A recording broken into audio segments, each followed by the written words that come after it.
Bueno, familia, pues es para mí un privilegio estar en este día en especial, pero estar frente a todos ustedes para compartirles algo que el Señor puso en mi corazón. Y el tema de este mensaje es: ¿quién es Jesús? ¿Quién es Jesús realmente? ¿Quién es Jesús, familia? ¿Quién es Jesús para ti? Mi Salvador, mi Señor y Salvador. ¿Qué más? El Hijo de Dios, nuestro Redentor. ¿Qué más es Jesús? El pan de vida, nuestro proveedor, nuestro Salvador. La vid verdadera. Venga, familia, ¿eh? Me dieron muchos más nombres que en el primer servicio. Bien. Pues déjame decirte que para Jesús, más bien para mucha gente, Jesús solo es un mito. Jesús es una historia que alguien alguna vez escribió e inventó para tener poder y control sobre la sociedad. Para muchas otras personas, Jesús fue un maestro muy iluminado, ¿sabes? Alguien que tenía gran conocimiento, pero no fue Dios, relájate, ¿no? Y el día de hoy yo quiero ponerte en perspectiva y quiero compartirte algo de las evidencias que tenemos de la existencia de Jesús y de que Él fue 100% hombre y 100% Dios. Amén. Porque es difícil para nosotros en nuestra mente infinita que estamos, ¿sabes? Sujetos a ciertas reglas de la física, como que dos cosas no pueden estar en distintos lugares al mismo tiempo, o dos cosas, no, más bien una misma cosa no puede estar en dos distintos lugares al mismo tiempo, o dos cosas no pueden ocupar un mismo espacio al mismo tiempo, y estamos sujetos a las leyes, ya sabes, de un tiempo y un espacio. Nosotros no entendemos realmente el concepto, hacemos como que lo entendemos, pero ¿qué tanto realmente podemos entender lo que es la omnipresencia de Dios? ¿Sabes? Y entonces, si nosotros no entendemos que Dios era 100% hombre y 100% Dios, si dijéramos, bueno, una parte de Él era Dios, ok, entonces era el que hacía todos los milagros. Bueno, entonces eso, pues Él era un Dios y por eso hacía todos los milagros. Pero entonces, ¿cómo nos va a entender a nosotros, hombres, humanos? Bueno, si Él era medio humano, pero entonces no puede ser Dios, porque los humanos somos humanos. ¿Sabes? El día de hoy yo te traigo algunas evidencias, algunas cosas. ¿Qué son evidencias, familia? Pruebas. Pero no pruebas de esas de estoy yendo a una prueba. No. Evidencia es aquello que es irrefutable, aquello que es una prueba, justamente como dijo Maxito, aquello que presenta algo sobre algo. Amén. Y en este día que celebramos que Jesucristo resucitó, en esta semana que conmemora y que representa la base de nuestra fe, ¿sabes? Donde Jesucristo fue crucificado y fue a la cruz y hizo el sacrificio más hermoso que alguien podía haber hecho por nosotros. Un sacrificio que solamente Dios pudo haber hecho. Pero sabemos que no se quedó solamente ahí, sino que resucitó. Amén. Amén. La mitad sabe eso, la otra mitad hoy lo vamos a saber. Amén. Entonces, justamente estábamos diciendo, ¿quién es Jesús? ¿Sabes? Para las personas que piensan que Jesús es solamente un mito, esto se ha confundido porque a veces pensamos, se malentiende que la fe es creer, tú tienes que creer ciegamente. ¿Sabes? Tú tienes que creer porque pues no hay pruebas, o sea, no hay evidencia, lo tienes que creer porque así es y ya. O sea, esa es la fe. Y ¿sabes qué? Eso no es la fe. La fe viene del griego, de la palabra griega pistis. Y la palabra griega pistis se refiere a aquello que es confiable, aquello que es auténtico, aquello que es comprobable, en lo que puedes confiar, en algo que se puede confiar. Y para que tú puedas confiar en algo es porque lo has probado y porque alguien más lo ha corroborado. Entonces, ese es el origen de la palabra fe. Entonces, Cuando nosotros empezamos a hablar de nuestra fe, no es una fe ciega. Es una fe, que se basa en evidencias, una fe que se basa en cosas que han pasado. Y es justamente de lo que te quiero hablar el día de hoy. Ya te mareé, yo creo, de aquí para allá, ¿verdad? Pero perdóname, son los nervios. Sabes, muchas personas dicen que Jesús fue solo un mito. Pero yo te quiero decir que hay más documentos antiguos de la época. La importancia de que los documentos sean cercanos a la época en que sucedieron los hechos o los acontecimientos es porque son más fidedignos de testigos que pudieron haberlo presenciado. ¿Sabes? Porque si yo leo ahorita la Biblia y escribo un comentario de lo que yo pienso acerca de la Biblia, y después alguien más lee mi comentario y escribe un comentario de mi comentario de la Biblia, y después alguien más escribe un comentario del comentario de mi comentario de la Biblia, y después alguien emite una opinión porque tuvo una experiencia en base al comentario del comentario de mi comentario de la Biblia. ¿Sí me entiendes? Cómo todo de repente se va perdiendo. Entonces es muy importante basarse en los textos de la época, porque eso viene de fuentes más cercanas a los acontecimientos. Hay más documentos antiguos de la época que constituyen evidencia fehaciente. Esto quiere decir que son pruebas contundentes, pruebas indudables. Y este tipo de documentos no solamente son pruebas indudables para mí y pruebas indudables para personas de cristianismo que creemos en Cristo, ¿sabes? Son pruebas indudables para historiadores, son pruebas indudables para teólogos que han investigado todo esto mucho más y han llegado a la conclusión de esto. Porque los primeros historiadores, que son los escritores de los 4 evangelios, tú sabes, Mateo, Marcos y Lucas y Juan, no fueron los únicos testigos de Jesús. También Jesús ha sido documentado por historiadores griegos, romanos y judíos, como Luciano, Celsius, Tacitus, Josefo, e incluso en el Talmud también se le conoce a Jesús como el Cristo. Y todos estos historiadores a lo largo de su vida, ¿sabes? No es que tuvieran una fe cristiana, sino que ellos estaban dedicados a documentar lo que estaba pasando. Incluso los mismos judíos, tú sabes que ellos no creían en Jesús como el Cristo, pero ellos también documentaron la obra de Jesús, su presencia. Existe más evidencia de la existencia de Cristo que la que hay como de otras figuras como Julio César, por ejemplo, o Alejandro Magno. Tú sabes, personajes de la historia que han sido sumamente importantes, sumamente reconocidos, que marcaron una época, que hicieron grandes cosas. Bueno, hay más evidencia de Cristo, de su existencia y de lo que Él hizo, que de personajes como ellos. No pueden estar equivocados tantos historiadores, ¿sabes? Pero lo que nosotros creemos es que, existió Jesús. Creemos eso. Pero entonces que dice él que era Dios, que era el Hijo de Dios. Pero también nosotros creemos que Jesús era hombre, un hombre como tú y como yo. Tú sabes que tenemos que nosotros esforzarnos para llegar a la estatura del varón perfecto, amén, que es sin pecado. No, pero pues la primera característica del hombre es que es pecador. Claro. Pero Jesús sí vivió una vida humana sin pecado. Lo primero, ¿cuál es la primera característica de un ser humano? ¿Qué tiene que pasar para que exista un ser humano? Nacer. ¿O alguien de aquí no nació hoy, familia? Bueno, no naciste hoy, si no sería tu cumpleaños, imagínate, el cumpleaños de todos. Pero todos los que estamos aquí nacimos alguna vez, ¿estás de acuerdo? Jesús nació. Acompáñame por favor a Mateo capítulo 1, verso 18 al 25. El nacimiento de Jesucristo fue así. Estando desposada María, su madre, con José, antes que se juntasen, se halló que había concebido del Espíritu Santo. José, su marido, como era justo y no quería infamarla, quiso dejarla secretamente.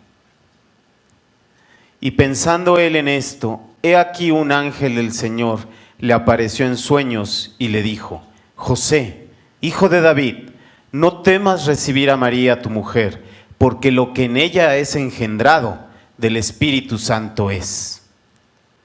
Y dará a luz un hijo, y llamará su nombre Jesús, porque él salvará a su pueblo de sus pecados. Todo esto aconteció para que se cumpliese lo dicho por el Señor por medio del profeta, cuando dijo: He aquí, una virgen concebirá y dará a luz un hijo, y llamará su nombre Emmanuel, que traducido es Dios con nosotros. Y despertando José del sueño, hizo como el ángel del Señor le había mandado, y recibió a su mujer. Pero no la conoció hasta que dio a luz a su hijo primogénito, y le puso por nombre Jesús. Ok, entonces esta es la historia del nacimiento de Jesús. Si te fijas, otra cosa que la gente dice es: no, pues pobre José, le vieron la cara, ¿no? Fue María y le dijo que fue el Espíritu Santo, ¿no? Y si te fijas, la Biblia nos dice claramente que José quizá pensó eso, pero dice ahí que como era un hombre justo y no quería difamarla, quería separarse de ella en secreto. José y María ya eran esposos cuando esto pasó, porque tú sabes, antes en la costumbre judía se acordaban los matrimonios, se arreglaban. Entonces no es como que dijera: no, pues yo ni la conozco. Bueno, no la conocía, ¿no? En ese aspecto que te estás imaginando, familia. Pero realmente ellos ya eran esposos. Ellos ya eran marido y mujer, ¿sabes? Pero todavía no vivían juntos. Y entonces cuando José se enteró de esto, dice ahí que él pensó en dejarla, pero no quería infamarla porque era un hombre justo, no quería exhibirla ni lastimarla. Y entonces el mismo ángel del Señor se le apareció a José y le dijo: José, no temas, porque lo que está pasando, lo que ella está engendrando del Espíritu Santo es. Eso le dio seguridad a José en su corazón. No fue nada más la palabra quizá en ese momento de María, que imagínate, María corría el riesgo su vida, ¿sabes? Porque en la tradición judía, cualquier mujer que estaba embarazada fuera del matrimonio podía ser apedreada hasta la muerte. Entonces ella no estaba como muy contenta y muy feliz diciendo: el Espíritu Santo vino a mí, ¿sabes? Entonces el ángel de Dios tuvo que venir para comunicarle esto a José. Y lo primero que estamos viendo ahí es que, Jesús nació como cualquiera de nosotros. Nació sin pecado porque fue una concepción divina, para que la profecía también se cumpliese de que él iba a nacer de una virgen. Amén. Fíjate, es curioso porque justamente uno de los que narran, y te lo voy a leer de una vez, está en Lucas capítulo 1. ¿Hay jóvenes aquí hoy? Sí, o se fueron todos. Excelente, chicos. ¿Se acuerdan quién era Lucas? Era un doctor. ¿Y qué más? Era médico e historiador. O sea que uno de los apóstoles que escribió los evangelios, el apóstol de Lucas, el apóstol Lucas, era médico y era doctor. Así que cuando nosotros leemos la historia de Jesús o leemos el evangelio de Lucas, tú te vas a dar cuenta que él, como doctor, como médico, puso énfasis en ciertas cosas que quizá los demás dieron solamente por hecho, porque él sabía que no era normal un nacimiento virginal, ¿sabes?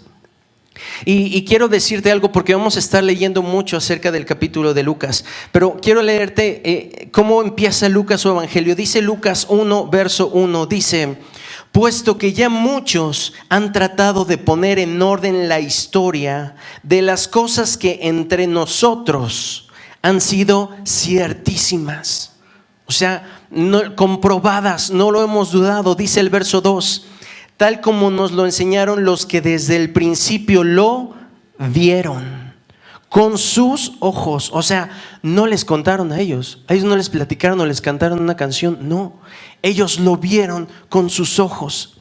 ¿Cuántos están seguros de lo que ven con sus ojos? Amén.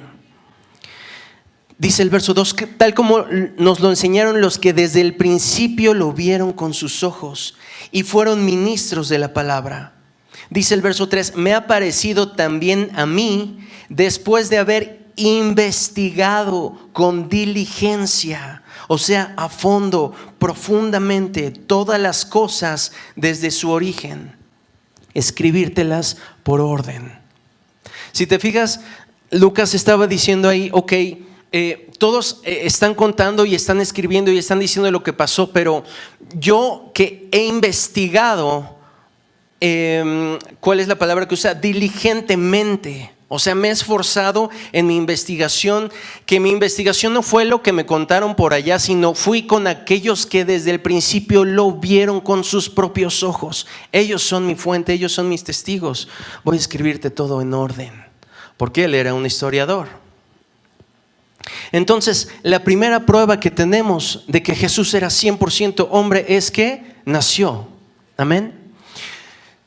Si Dios hubiera querido presentarse al mundo nada más como un salvador y como un redentor, hubiera sido más fácil que Él bajara, ¿sabes? Desde las nubes, ¿no? Con corceles de oro y unicornios, que están de moda los unicornios, ¿no? Con corceles de oro y ya sabes, con trompetas, ¿no? De zafiro, no sé, y calzado de diamante, no sé, cualquier cosa que nos apantalla a los humanos, ¿no? Porque pues ahí en el cielo el oro dice que las calles son de oro, ¿no? Entonces, imagínate, hubiera bajado Dios y estoy seguro que si Él se hubiera revelado así, inmediatamente todo así de, ups, ahí viene el creador de creadores, ¿no? Pero Dios no hizo eso. Dios quería revelarse como humano, entonces lo primero que tenía que hacer era nacer. Lo segundo es que Jesús tuvo niñez y lo podemos leer ahí en Mateo, Mateo capítulo 2, verso 13. De 13 al 15. Después que partieron ellos, he aquí un ángel del Señor apareció en sueños a José y dijo: levántate y toma al niño y a su madre y huye a Egipto y permanece allá hasta que yo te diga, porque acontecerá que Herodes buscará al niño para matarlo. Y él, despertando, tomó de noche al niño y a su madre y se fue a Egipto. Y estuvo allá hasta la muerte de Herodes, para que se cumpliese lo que dijo el Señor por medio del profeta, cuando dijo: de Egipto llamé a mi hijo. Amén. O sea, dice ahí en el verso 13 que el ángel se le apareció en sueños a José y le dijo: levántate y toma al niño. Según las escrituras, aproximadamente Jesús debería de haber tenido unos 2 años de edad cuando esto pasó, porque Herodes estaba por matar a todos los niños que fueran de 2 años para abajo, ¿sabes? Después en Lucas, voy a ir un poquito más rápido, en Lucas capítulo 2 verso 42 se hace otra reseña de que Jesús a los 12 años estaba en el templo. Entonces, vimos que Jesús era un niño y después a los 12 años Jesús es un adolescente o un preadolescente. Entonces lo que vemos es que Jesús creció como cualquiera de nosotros. Jesús tuvo que empezar a caminar, tuvo que empezar a gatear y Jesús tuvo que empezar a aprender ciertas cosas, ¿sabes? A trabajar el oficio de su padre, ¿no? Que era un carpintero. Y entonces Jesús fue creciendo normal como cualquiera de nosotros. Y dice Lucas capítulo 2 verso 52: y Jesús crecía en sabiduría y en estatura y en gracia para con Dios y los hombres. O sea, Jesús tuvo un desarrollo normal. Amén. Entonces, la Biblia nos dijo que Jesús nació, perfecto, que Jesús fue creciendo, no fue obra de magia ni nada, Jesús fue creciendo, ¿Y qué más caracteriza a los seres humanos? ¿Qué es lo que te dicen? Lo único seguro que tienes es la muerte. Lo único seguro que hay es la muerte. Lo único garantizado que hay cuando naces es que te vas a morir. Qué bonita garantía, ¿no, familia? Pero bueno, es la verdad, ¿no? También vemos que Jesús murió. O sea, Jesús fue 100% humano al tener, y hay más características, pero ahorita solamente quise enumerarte estas 3 que son parte natural de la vida de cualquier ser humano. Dice Lucas 23 verso 44: cuando era como la hora sexta, hubo tinieblas sobre toda la tierra hasta la hora 9. Verso 45: y el sol se oscureció y el velo del templo se rasgó por la mitad. Verso 46: entonces Jesús, clamando a gran voz, dijo: Padre, en tus manos encomiendo mi espíritu. Y habiendo dicho esto, expiró. ¿Sabes quién narró todo eso? Lucas, porque era historiador, era narrador, el brother. Entonces, si te fijas, aquí podemos ver que Jesús también murió. O sea, Jesús era 100% hombre. Y aquí estamos narrando justamente la parte en que Él murió. Entonces esto hace que Jesús sea un gran maestro, ¿no? Un iluminado, ¿sabes? Pero Jesús no era solamente un iluminado. Quiero que me acompañes a Colosenses capítulo 2, verso 8, donde dice: mirad que nadie os engañe por medio de filosofías y huecas sutilezas. ¿Qué es algo sutil, familia? Algo suave, algo pequeño, algo que no se nota mucho, ¿sabes? Dice el verso 8: mirad que nadie nos engañe por medio de filosofías y huecas sutilezas, un poquito de verdad para llenarte la mentira, ¿no? Dice: según las tradiciones de los hombres, conforme a los rudimentos del mundo. ¿Qué es un rudimento, familia? Una herramienta, una práctica, una costumbre, algo que se utiliza, que se hace, que se emplea. Entonces, si te fijas, dice Colosenses 2: mirad que nadie te engañe por medio de filosofías huecas, y huecas sutilezas, según las tradiciones de los hombres, conforme a los rudimentos del mundo y no según Cristo. ¿Quién fue el primero que empezó a engañar con sutilezas? Satanás, el diablo. ¿Te acuerdas cuando estábamos ahí en el jardín del Edén, afuera? Bueno, nosotros estamos afuera, ¿no? Y que se le acerca el diablo, ¿no? Como serpiente astuta a Eva y le dice: con que Dios te ha dicho que no comas ni toques el fruto, si no morirás. ¿Cuál era la verdad? No comas. ¿Cuál era la sutileza? No toques. Entonces Dios no había dicho a Eva: no toques, solamente dijo: no comas. Entonces cuando Eva toca el fruto, la serpiente le dice: ¿ves? No pasó nada. Si te fijas, dice aquí la Biblia que nadie te engañe por medio de filosofías y huecas sutilezas, según las tradiciones de los hombres. O sea que los hombres es nuestra tradición, hombres y mujeres, se refiere a la especie humana, familia, ¿eh? Ya estabas codeando así de: hijo de Dios, ¿verdad? Pero exactamente, o sea, que según las tradiciones de los hombres, conforme a los rudimentos, conforme a las costumbres, a las prácticas, a las herramientas del mundo, ¿sabes? Y no según Cristo. Dice el verso 9, chécate, esto está impresionante. Dice: porque en Él habita corporalmente toda la plenitud de la deidad. Toda la plenitud, todo lo que es, todo en lo que consiste Dios, habitó en Cristo, en su carne. Amén. Hay una palabra que la Biblia no la menciona, que es encarnación, pero que describe bastante bien lo que pasó, que realmente fue Dios hecho hombre, hecho carne. Amén. Entonces Jesús no solamente fue un iluminado, sino que Jesús fue Dios, es Dios. Amén. Y te quiero dar algunas pruebas de que Jesús es Dios. La primera está en Mateo 1:23. ¿Te acuerdas? Lo acabamos de leer, que dice que vino el ángel, ¿no? Y le dijo a José: he aquí, una virgen concebirá y dará a luz un hijo, y llamará su nombre Emmanuel, que traducido es Dios con nosotros. Entonces, si te fijas, muchas veces entendemos ese verso como que: ay, qué padre, es que vino el niñito Jesús y pues por medio de él somos bendecidos todos porque la presencia de Dios nos va a acompañar. No, lo estamos interpretando mal. Lo que dice literalmente ahí es que el significado de su nombre, desde que el ángel lo anunció y le dio esa noticia a José y a María, es Dios con nosotros. Él es Dios y está con nosotros. Amén. Dice después en Juan 14:9, ¿sabes por qué? Porque Jesús empezó a llamarse a sí mismo que Él era Dios. Y aquí vamos a ver un poquito de lo que te platicaba al principio de la fe, porque Jesús siempre ponía pruebas.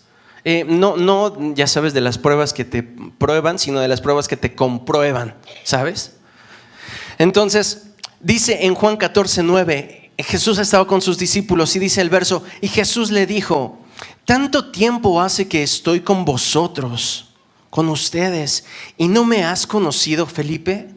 Pobre Felipón, yo no hubiera querido ser Felipe en ese momento. El que me ha visto a mí, ha visto al Padre. ¿Cómo pues dices tú, muéstranos al Padre? ¿No crees que yo soy el Padre y el Padre en mí? O sea, Jesús está diciendo, somos la misma persona. Dice ahí, las palabras que yo os hablo, no las hablo por mi propia cuenta, sino que el Padre que mora en mí, que está en mí, que es en mí, Él hace las obras. Creedme que yo soy en el Padre y el Padre en mí. Yo creo que ahí Jesús volteó y vio la cara de Felipe y Felipe estaba como, ¿what? ¿No? Y entonces Jesús le dice, en el verso 11, te lo voy a volver a leer, dice: creedme que yo soy en el Padre y el Padre en mí. De otra manera, creedme por las mismas obras. ¿Sabes a qué se estaba refiriendo Jesús? Jesús literalmente le estaba diciendo ahí a Felipe y a los otros discípulos que lo estaban escuchando, les estaba diciendo, ok, yo te estoy diciendo que yo soy el Padre y que el Padre está en mí. Y que yo no te hablo por mí, sino que te habla el Padre en mí. Pero si no me crees, entonces dice ahí Jesús, creedme por las mismas obras.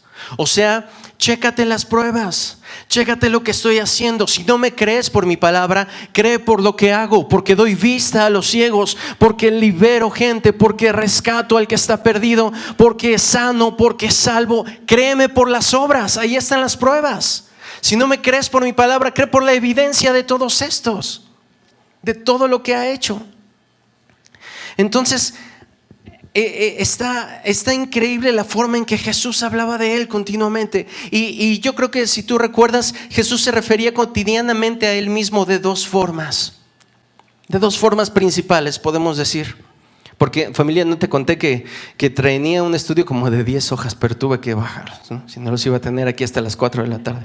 Y no, familia, soy muy respetuoso.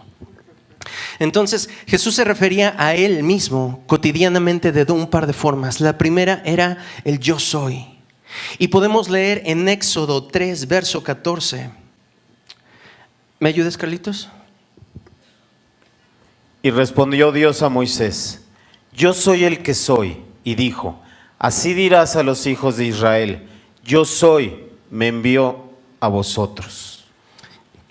Y dice su palabra que con ese nombre del yo soy, Él va a ser conocido por los siglos de los siglos.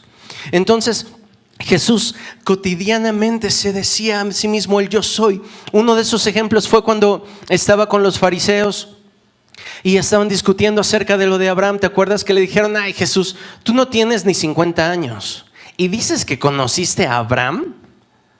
Y Jesús le responde: antes de que fuera Abraham, yo soy. Eso hacía rabiar a los fariseos, porque decía: este cuate se está diciendo que Él es el mismo Dios. Otra de las formas en que Jesús se mencionaba a Él mismo era como el Hijo del Hombre. ¿Recuerdas? Y cada digo, para nosotros escuchar el Hijo del Hombre es así como que, bueno, pues es un gentilismo, ¿no? Si quieres, pues es que era hijo de José, para que no se sintiera mal José, ¿no? O bueno, lo que pasa es que pues era humano y pues también él decía que era el hombre. Pero no, realmente en la costumbre judía, tú sabes, estos eruditos de las escrituras que estudiaban muchísimo, para ellos el nombre retumbaba en su cabeza, porque Jesús hacía mención a una profecía que está en el libro de Daniel, en el capítulo 7, verso 13 y 14, te la voy a leer. Dice: miraba yo en la visión de la noche, y he aquí con las nubes del cielo venía uno como hijo de hombre, que vino hasta el anciano de días y le hicieron acercarse delante de él. Y le fue dado dominio, gloria y reino para que todos los pueblos, naciones y lenguas le sirviesen. Y su dominio es dominio eterno que nunca pasará, y su reino uno que no tendrá fin. Amén. Dale un fuerte aplauso al Señor. Así es que cada vez que Jesucristo decía: es el Hijo del Hombre, soy el Hijo del Hombre, Él sabía que se refería a esta profecía. Pero quiero hacerte una pregunta, familia. Jesús mismo dijo ser Dios. Pero ¿por qué el mundo tuvo y tiene tantos problemas con eso? ¿No te lo has preguntado? Porque también el César del antiguo imperio romano declaró ser Dios. Los faraones de la cultura egipcia, todos ellos decían ser Dios, ¿sabes? Líderes de muchas culturas en el mundo declaraban eso, se decían ser dioses. Pero ¿por qué todo se desestabiliza y todo se vuelve loco cuando Jesús dijo que Él era Dios? Bueno, porque todas estas culturas eran politeístas. Cuando escribí esta palabra me acordé de mis clases de la primaria. Politeístas. ¿Cuántos fueron a la primaria, amén? Espero que varios, familias, ¿no? Si te fijas, estas culturas eran politeístas. Es decir, que creían en muchos dioses. Tenían un dios del sol, un dios de la luna, un dios de las estrellas, o sea que ya eran varios, ¿no? Un dios del agua, un dios de la lluvia, un dios del mar, un dios de la tierra, un dios de la cosecha, un dios... Ay, pues si llegaba otro, pues ¿qué importaba un dios más? O sea, pues ya ¿qué afectaba? Pero bajo el contexto de la cultura judía, había un solo Dios. Un solo Dios creador de todas las cosas, un solo Dios omnipotente, un solo Dios omnisciente y un solo Dios omnipresente. Por eso cuando Jesús decía que Él era Dios, todos se volvían locos, porque existía un solo Dios, y el puro hecho de que Dios se volviera hombre era aberrante para ellos. Era increíble, era imposible de creer, era una abominación, ¿no? Pero por eso es que todo el mundo se vuelve loco cuando Jesús declara que Él es Dios. Ahora, hemos visto algunas evidencias de que Jesús fue humano. Hemos visto algunas evidencias de que Jesús era Dios. Tú sabes, desde que el ángel lo dijo, que Dios iba a estar con nosotros, la forma en que Él hablaba, la forma en que Él no pedía, como dijimos al principio, una fe ciega, así de, no, tú créeme. Oye, pero no, tú créelo, tú no preguntes. Discípulo 3, no. Jesús les decía, si no me crees, checa las evidencias. Si no me crees, ve lo que está pasando, ve lo que estamos haciendo. Jesús, al ser Dios, también resucitó, amén. Y esa es otra cosa con la que todos chocamos. Bueno, no todos, pero mucha gente choca, amén, hasta que el Señor te la revela en tu corazón. Y si te fijas, ¿cuál es la evidencia de que Jesús resucitó? Primero, que la tumba estaba vacía cuando fueron las mujeres a verlas. ¿Sabes? Había una piedra de 2 toneladas. ¿Cuánto pesa un carro? Expertos en carros. ¿Como 1,5 toneladas? O sea, todavía más pesado que un carro. Eso cubría la tumba, pero sin llantas, familia, ¿eh? Tú ya dijiste, bueno, pues sí sale con un empujoncito, ¿no? Pero no tenía llantas. Una piedra de 2 toneladas cubría la entrada de la tumba.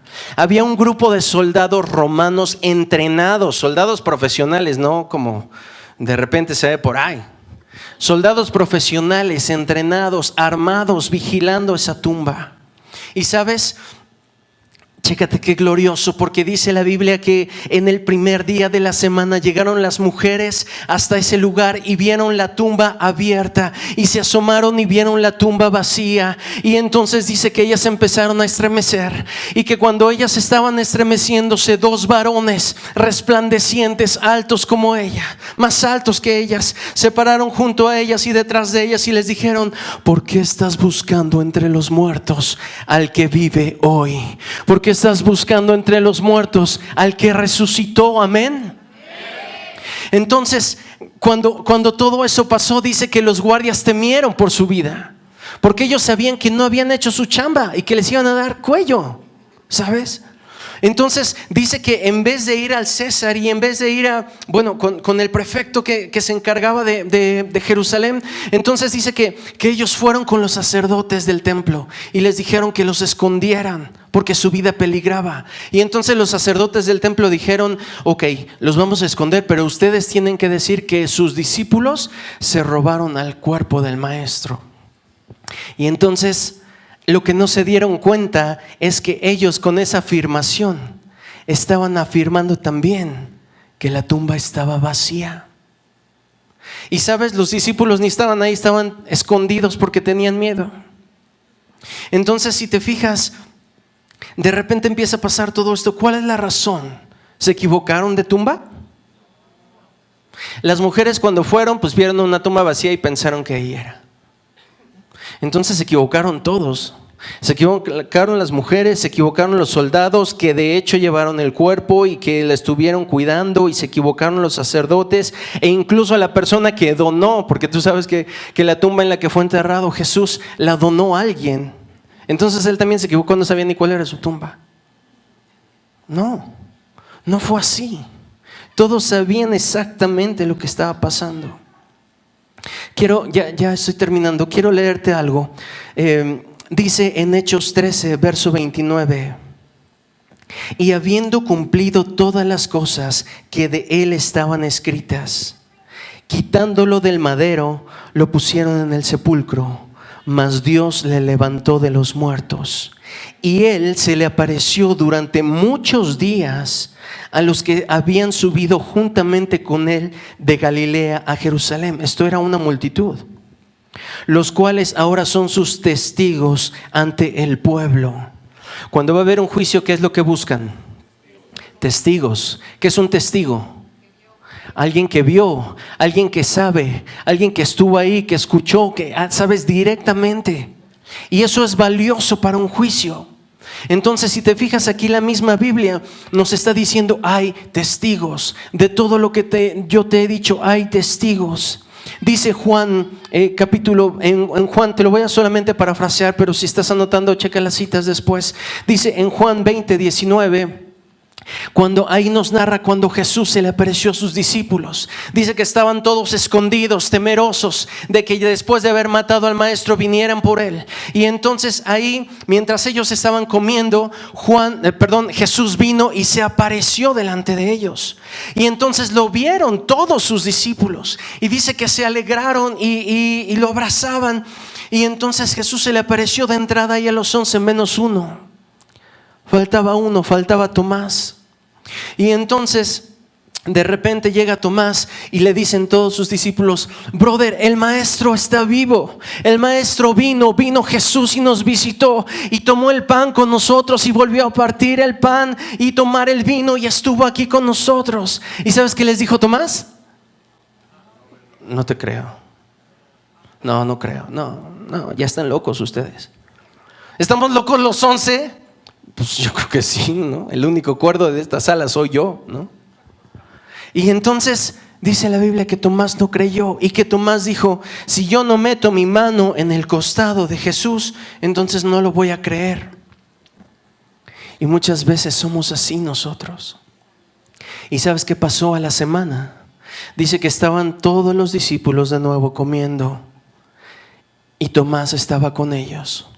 Y dice la Biblia que volvió a aparecerse Jesús ahí con ellos. Y lo primerito que dijo fue: paz a vosotros. Tomás, mete tu mano en mi costado. Mira mis manos, mira mis pies. yo mismo soy. ¿Acaso un espíritu tiene huesos?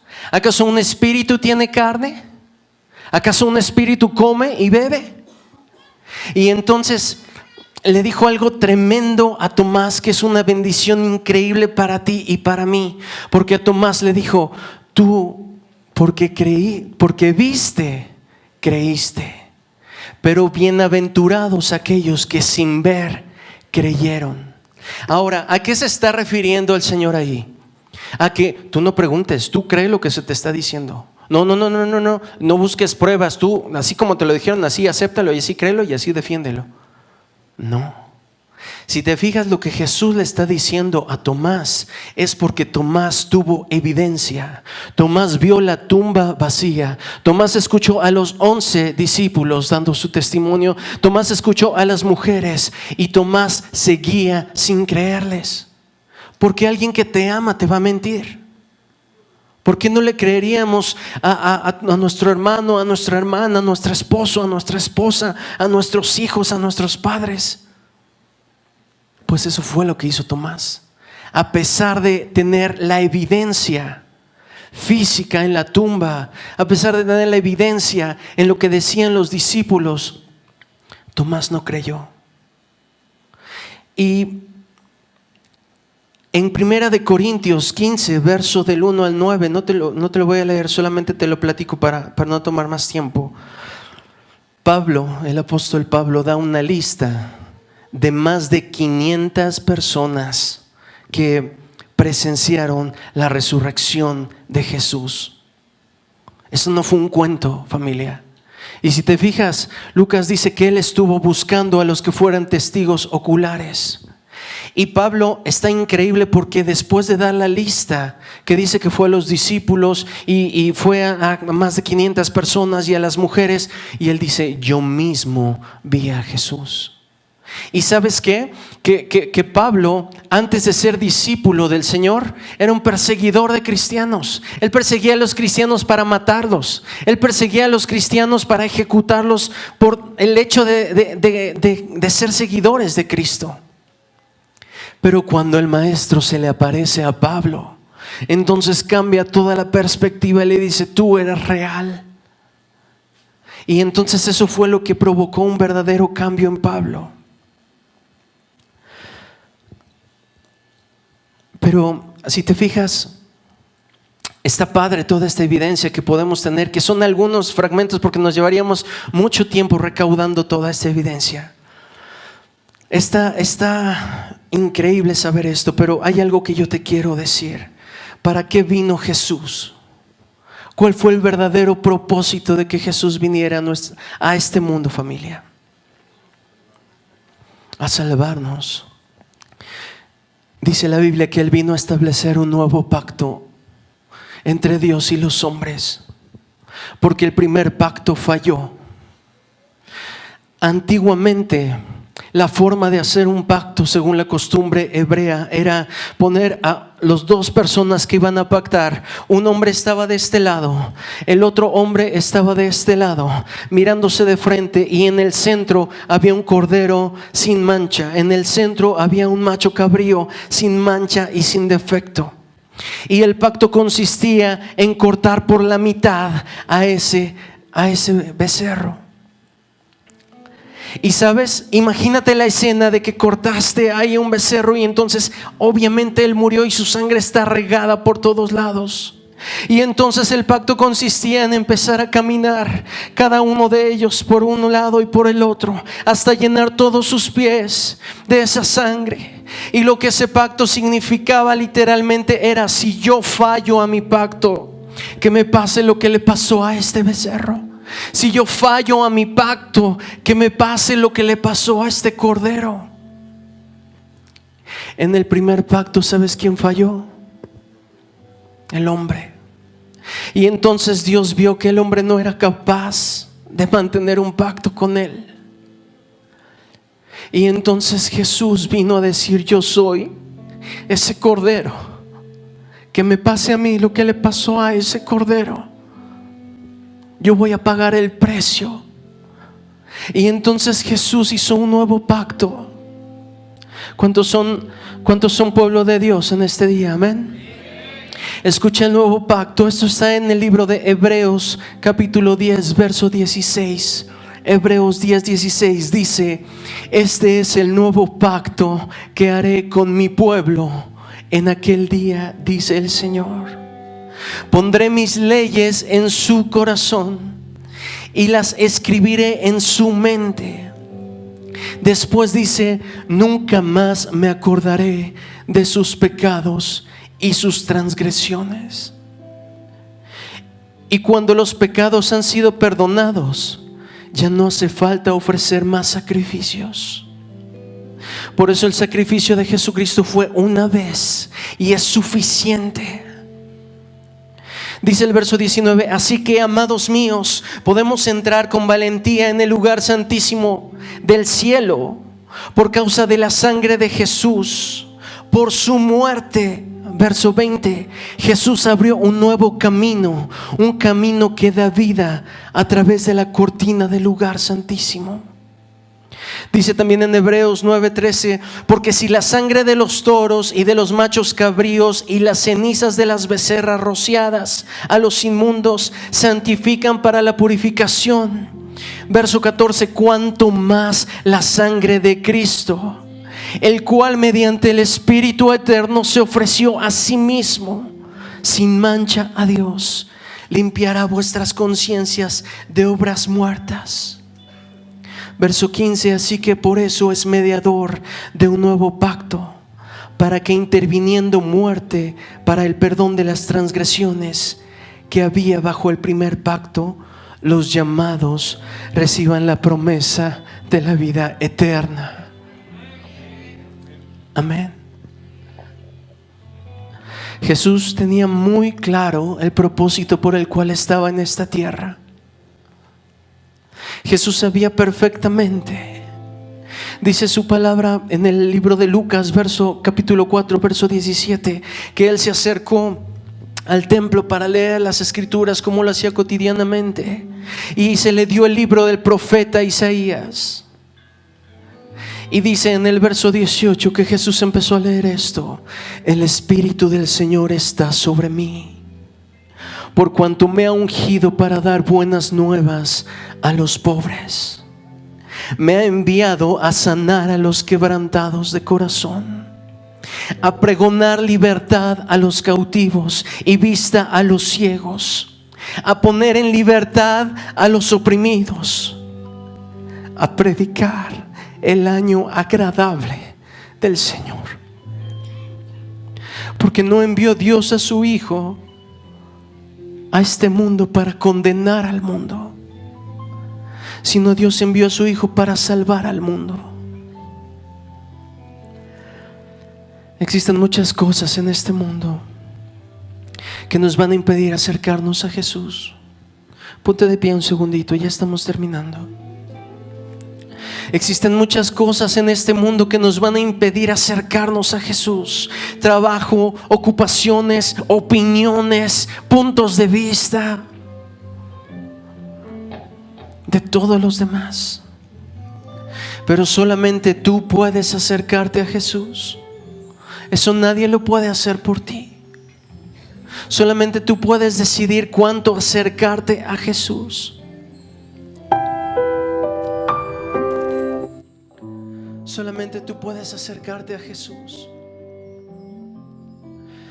Quiero leerte por último este pasaje que está en Marcos capítulo 5 verso 21. Dice: pasando otra vez Jesús en una barca a la otra orilla, se reunió alrededor de él una gran multitud, y él estaba junto al mar. Y vino uno de los principales de la sinagoga, llamado Jairo, y luego que les vio se postró a sus pies y le rogaba mucho diciendo: mi hija está agonizando, ven y pon las manos sobre ella para que sea salva y vivirá. Fue pues Jesús entonces con él, y le seguía esta gran multitud y le apretaban. Pero una mujer que desde hacía 12 años padecía de flujo de sangre, y había sufrido mucho de muchos médicos y gastado todo lo que tenía y nada le había aprovechado, incluso le iba peor. ¿Cuántos conocemos de repente esa historia? Dice el verso 27: cuando oyó hablar de Jesús, vino por detrás entre la multitud y tocó su manto, porque decía: si tocare tan solamente su manto, seré salva. Y enseguida la fuente de su sangre se secó, y sintiendo en el cuerpo que estaba sana de aquel azote, luego Jesús, conociendo en sí mismo el poder que había salido de él, volviéndose a la multitud, dijo: ¿quién ha tocado mis vestidos? Sus discípulos le dijeron: ves que la multitud te aprieta y tú dices: ¿quién me ha tocado? Pero él miraba alrededor. Verso 33: entonces la mujer, temiendo y temblando, sabiendo lo que en ella había sido hecho, vino y se postró delante de él y le dijo toda la verdad. Y Jesús le dijo: hija, tu fe te ha salvado. Tú y yo podemos decidir qué parte somos, cómo acercarnos a Jesús. Si somos la multitud que lo recibe en la playa y que estamos bien alegres, si somos la multitud que vamos caminando con él pero lo vamos apretujando, o si somos como esa mujer que nos abrimos paso entre las opiniones, que nos abrimos paso entre las circunstancias, entre la prueba, entre la falta de fe, entre la falta de en cualquier necesidad, entre la enfermedad, y tocamos el borde del manto de Jesús, y que cuando él nos voltee a ver le digamos toda la verdad.